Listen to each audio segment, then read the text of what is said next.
next week.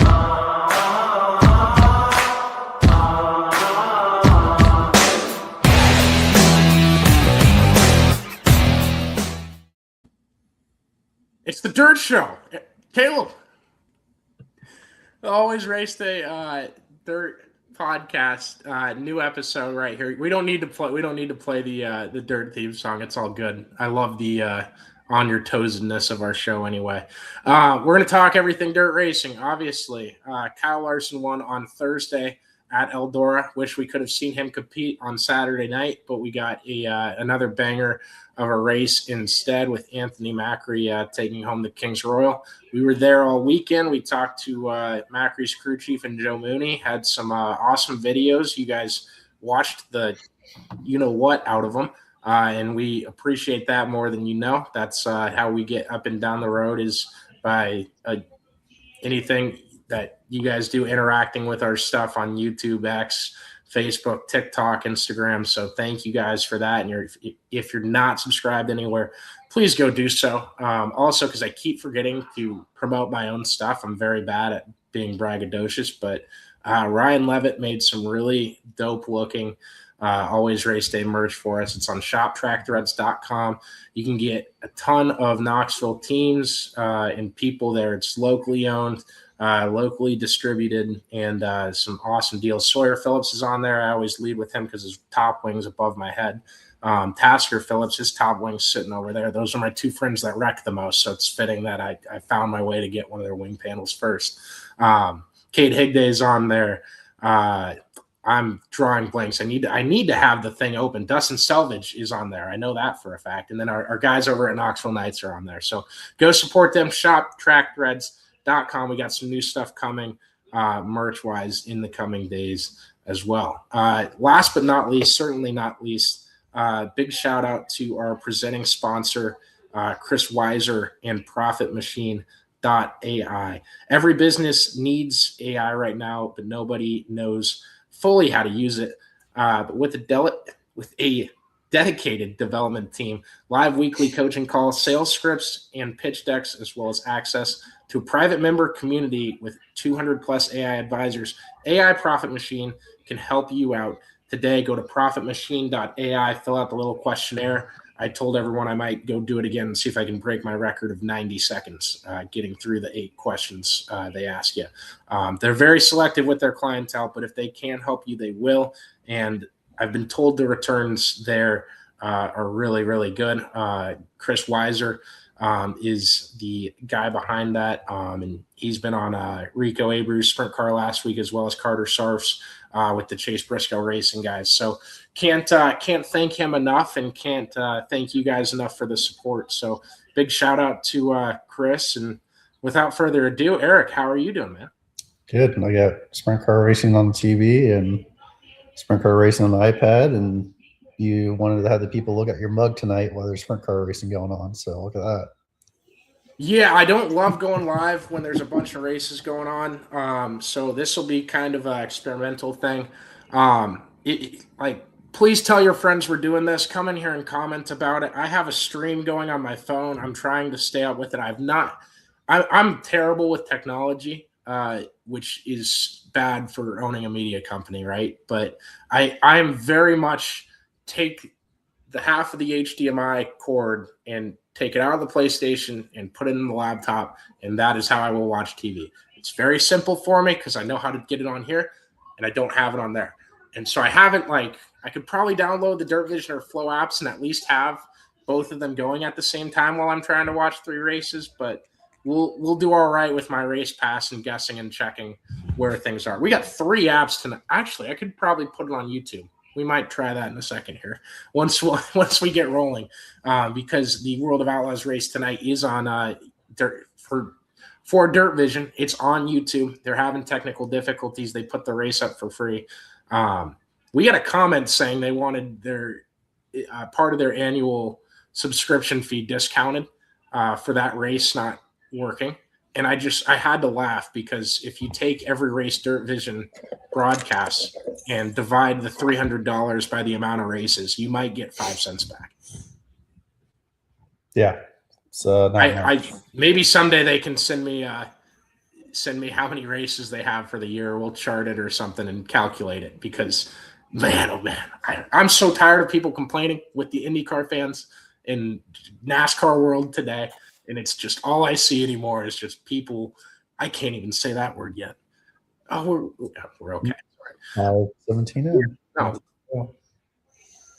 Okay, yeah, just people bitching. I'm tired of it, and I know I bitch a lot. Let me say this. Let me start with this very contentious topic on our streams, on our podcast for the last 5 years has been how much I hate that dumb, stupid wheel at Eldora. Okay, And you had to stare at it for all week. And I've come around on the part of the wheel that you want a big number for the invert. I'm fine with 4. I'm fine with 6, I guess. Enough drivers have told me over the years at Knoxville, like, I'd rather have 10 as the heat race invert rather than 8, like it is now. Some people want 6. It's kind of divided 33% to each of those for what they do for that event. And I think that format is perfect. And I think the Kings Royal format, in it being, I don't love it being a one-day show, but I've also TJ from TJSlideways.com was telling me about how much he loves that because if you're a working man and you work Monday through Friday, well, you can come to the Kings Royal on Saturday and not miss a lick of the action. You get to see the whole thing in one day, and I can appreciate that too. The one thing I hated about the wheel is not having any zeros on there, so you're completely incentivizing drivers to go slower in qualifying. And whether it's lifting off at the last second or, whatever strategy you want to do to sandbag your qualifying run, guys were doing it. And it feels like when it's a 0, guys don't do that as much, especially with how much the track goes away. It's one flight of qualifying. So at the end of the day, I've taken that it's a bit more random, but at least when there's a 0 on there, and it's only 2 zeros out of 16, and I can't believe this gets guys to behave so differently, or at least talk to me on the air about what they're doing less openly than they were, or different answer, I suppose. But at least it gets them to stop. We're trying to sandbag qualifying. You'd be an idiot not to. A lot of people know. That was a pretty PG. Say that one more time. I said now that people know. It was rather PG. I've matured over the past week watching other people freak out over stuff that should not matter as much. Maybe it's healthy for me watching other people get mad about stuff because I can sit back and be like, man, I'm so comfortable right now. But yeah, no, got to watch a great race on Thursday. We didn't get up there till Thursday. My dad had some extra stuff to finish. He's not going to nationals this year. So I wanted to make sure we got him to Eldora, and he got to experience that week. And big shout out to Jimmy. I met Jimmy 3-4 years ago at the Million. He helped me crawl into a locked RV through the driver's side window that was luckily left cracked open, and the door wasn't working for us. So he helped me crawl through the window, and he's like, you guys got to come over and check out my RV. And we go over to his place, and he's the most unassuming, sweetest dude. Drunk as a skunk, just happy to live life. And you walk in the RV, it's the nicest RV I've ever been in that didn't have a race car in it. And I love hanging out with. It sounds like I'm hanging out with him for his money, but no, we kept in contact for over the last 4 years. I just gave him my number, and he'd text me every month or so about anything. He was, I think, Bowling Green hockey. He's texted me a picture. He's like, ready to enjoy the game tonight, and I'm like, this is sick.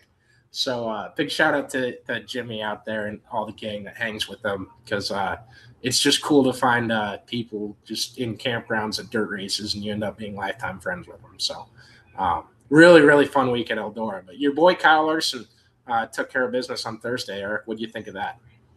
Yeah, I think with Wednesday night setting them up the way it did, it was hard to bet against him starting on the pole, even though he's been really crappy the last 3 weeks or so between the NASCAR world and the sprint car world, with destroying race cars or wrecking race cars or getting himself in bad spots or whatever it is. So, I mean, it's I think it was a good battle between him and Rico, and I think it was perfect for must-see TV for FS1. And it sounds like they had the ratings pretty good off of it. Yeah, they got 200 and I think it was close to 270,000, something like that. It was like 97% increase from their typical audience from the year. So that's huge news. I would also tell you guys, and this is why we were saying go watch on Fox Sports One so you can get that public number bigger. I guarantee you, there's a bunch of people, and I don't know the numbers for sure, so I'd just be guessing. I don't want to lie or don't want to guesstimate, but I guarantee you there was another six figures watching on Flow, and I shouldn't say guarantee. I should say if I had to guess, at least. Um, that's a hell of a number for our little sport. We're growing. I love to see it. I love to be in the sport. Like what the other thing that drew me to this is like everybody's in it for the same thing. They all want to grow the sport. Aside from the people that, again, bitch when we talk about races being on TV and catering to TV and catering a format to a 2-hour TV window. Sorry about it. Hey, I want to make this race cool as much as you do, but I want to reach more people when we do have these opportunities and do have these cool races. Because at the end of the day, once you get to the AMA, it's still the cool race that you want it to be. No matter if there were driver intros or not, no matter if there was a ton of wrecks before, or whatever happens in the qualifying races and whatever the format is, you still get to that big race AMA, and it feels the same to me, at least. I don't know if I'm way off center with that, but Eric, what do you think there? Yeah, I mean it's I think it's working out pretty well. I mean the first couple of races they had, they were a struggle sometimes on TV, whether that was a TV window or whatever type of thing. But I think they got the format down and have it down to what they need to do to get a full show in and also be worthy of what people want to watch. Yeah, I'm with you there. Let's do this. I want to ask the question. I'm not trying to be disrespectful in any way here, and I think he'd say the same thing because he really wants one for a lot of reasons, real bad. But what does Rico Abreu have to do? What kind of genie does he need to go rub their lamp to get some luck in a major? Because he's great. He's great on the prelim nights, and he was great, especially on Saturday at the Kings Royal. He was running 3 to 4 tenths faster than all the guys in front of him, whether he was in fourth, third, or second. And once he got up there, it was like his stuff ran out.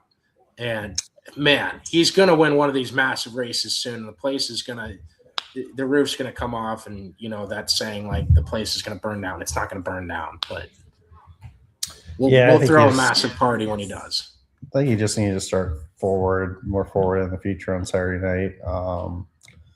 Whether that was maybe a couple rows higher or even close to the front, I think he would have able to set a little bit better pace to look like he was playing catch up the whole feature, which he kind of was trying to get up to first. And I don't know if he just burned off his stuff or his cars just set up for the top, which I mean, the middle wasn't really a factor till Saturday night. So it was I think just the stars have to align to it and match very well to be perfect, because it's hard to win those type of races. Yeah, I completely agree with you. I hope if Caleb's still there, we can play the finish for the Thursday race. I was supposed to cue Caleb up, and I realized I forgot to. Caleb, go for it if you want. Oh, here we go.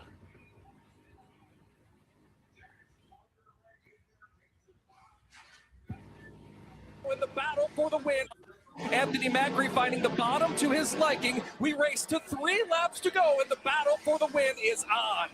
Macri to the inside, looks for the lead for turn 1. He'll have it out of turn 2. Anthony Macri, your new Kings Royal leader, as they make their way into turn 3.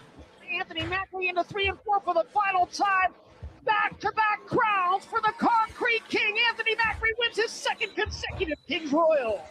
Joe Mooney, the big-time celebration as the check. Does not entering on the cushion on both sides. Racetrack, he's playing defensively now. Fend off. That Perkins Brothers choking number 57. Here's a move from Larson in turn 3. Slide chop. Top spot in turns 3 and 4. Kyle Larson takes it away. Rico back to the inside across the start-finish line. What a battle for the lead. Larson and Rico, a pair of Californians now. Diamonds off the corner. He'll take the lead down the backstretch. Where does he go into turn number 3? He goes to the high side. Rico slides it right back for the lead, but Larson diamonds it off. Larson could not get any closer to the wall right there in turn number 3. Now Rico once again goes to the inside. Larson blocks him off. Great move there from Larson to keep Rico at bay. They're separated by 3 car lengths, and Logan Short roaring back to life. Here's a big move from Rico at 3 and 4 for the race lead. Can't get there in time. Larson stumbles but pulls away. Lap traffic just in front. Rico does not feel comfortable entering on the cushion on both sides of the racetrack. He's playing defensive right He just now. glitched Trying to Rico. fend off at Perkins Brothers trucking number 57. Here's a move from Larson in turn 3. Slide job for the top spot in turns 3 and 4. Kyle Larson takes it away. Rico back to the for as good as that racing was and looked on Thursday with Larson and Rico, I think it was better on Wednesday. I mean, they've out touched wheels 2 or 3 times on Wednesday. That was something to see. That was super cool. Caleb, if we ever do highlights on here, and we will do highlights on here again. Sorry that went the wrong way. If you cut off the video before the sprint car drivers doing donuts, Caleb, I'm slapping you at that October Hawkeye Downs race, okay? The donuts were cool by Macri on the front stretch. He gets another crown jewel win. Eric, what do you think about that? Yeah, no, it was surprising to me, really. I think I was very surprised. I really wasn't thinking. Talking to those guys too. They didn't expect, because their week hadn't gone well. They didn't expect anything Saturday. Yeah, I mean, I was expecting him not to be a contender for it, just because of his trying to get back into shape with his health issues, those type of things. But yeah, I mean, it's I was surprised, and it seemed like they had the car set up for the middle, which you had a whole rework of the track to begin with. So I mean, it's surprising to see that they did so well and knew what they thought they were going to do. It's kind of a classic of last year, almost, when he won it last year for running in the middle as well as he did. Yeah, and he was just running it beautifully, especially at the end. I loved talking to Joe Mooney and hearing about how he was. I believe Anthony wanted to tweak the car a little bit, and Joe was like, no, we're keeping that the same. Like, and that's such a ballsy call and a great move. And I talked to him. I asked him the question a little bit, but if you think his name was popular last offseason, I anticipate the same thing this offseason. Does he end up staying with Macri? Does he not? I think we can ask that question after the Knoxville Nationals and after, this stuff's kind of getting more prevalent. The only reason I bring it up is to say that he's one of the best in the game right now. And what a dang run for that team on Saturday. Also, Corey Day just won the high limit race. Breaking news.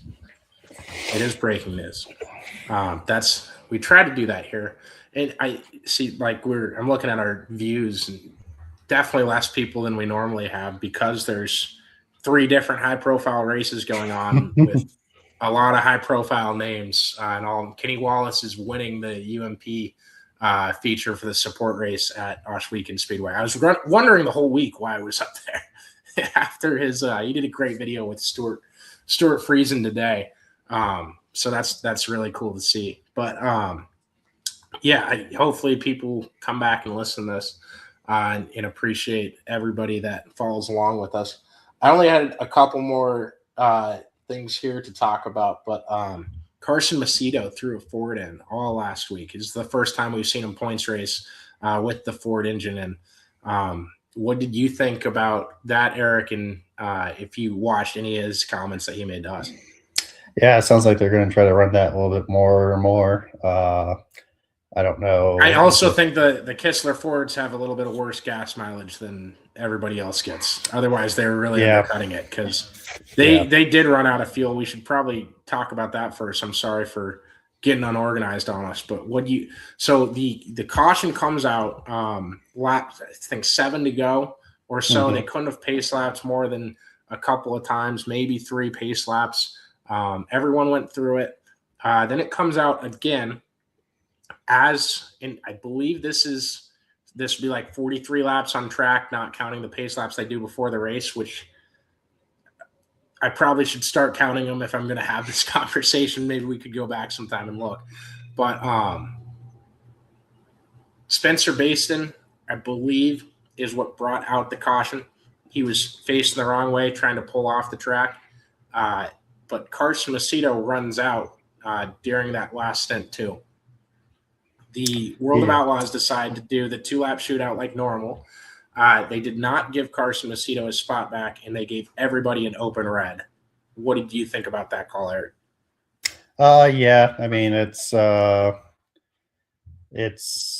I disagree with it. I think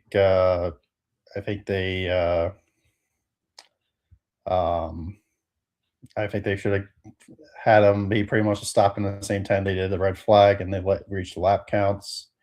And I think Reed looked at what they were doing on that.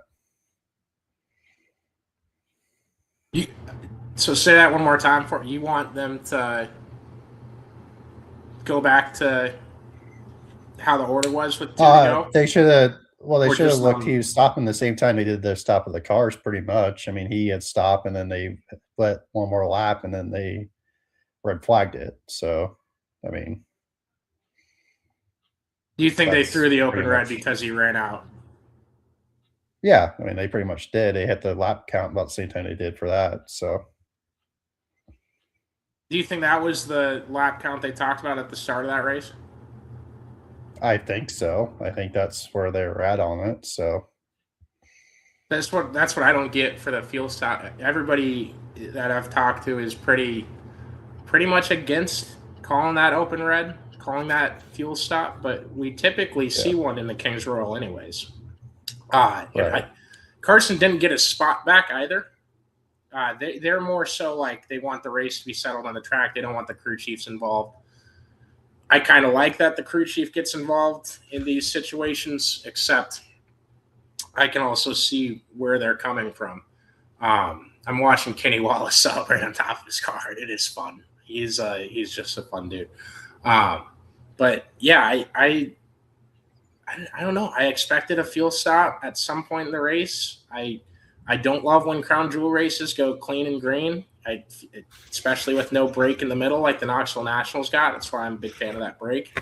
But yeah, no. I feel like the only reason you could be mad about the open red getting called is if Carson got a spot back. Yeah. And I do think guys should get their spot. This is going to be like, I don't know if this is communism or social. You throw whatever label you want on me for this, but I think as long as nobody has ran out of fuel and you call an open red because people are running out of fuel, give everyone their spot back. That's where I stand on that, at least. Make it an even playing field. I don't know. I can be swayed, though, as I've proven with my wheel attitude adjustment. Yeah. So, anyways. Yeah. I think I got to jump off, Connor, if that's okay.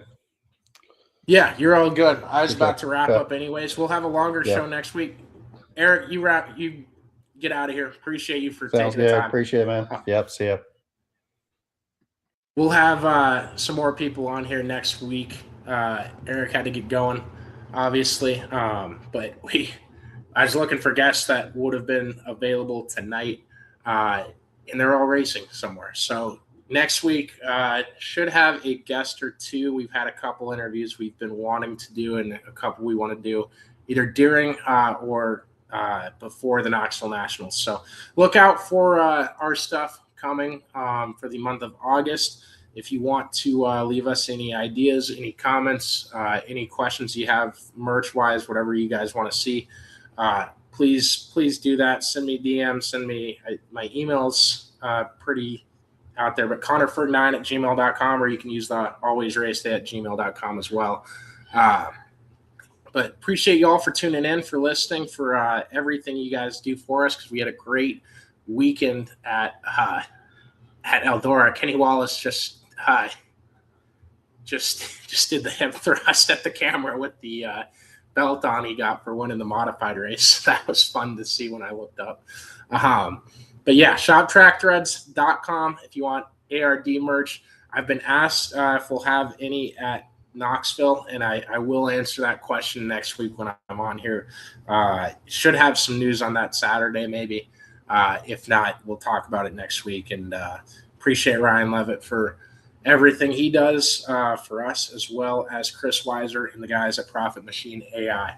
So without any more delay, thank you guys so much for tuning in. We'll see you at Knoxville on Saturday. And gosh, I think we're like 20 days, 22 maybe away from Knoxville Nationals getting started, or the best 10 days of the year, as we like to call it here. So going to sign out for tonight. See you guys this weekend, and come out and say hi, especially if you're at Knoxville. Thanks, guys.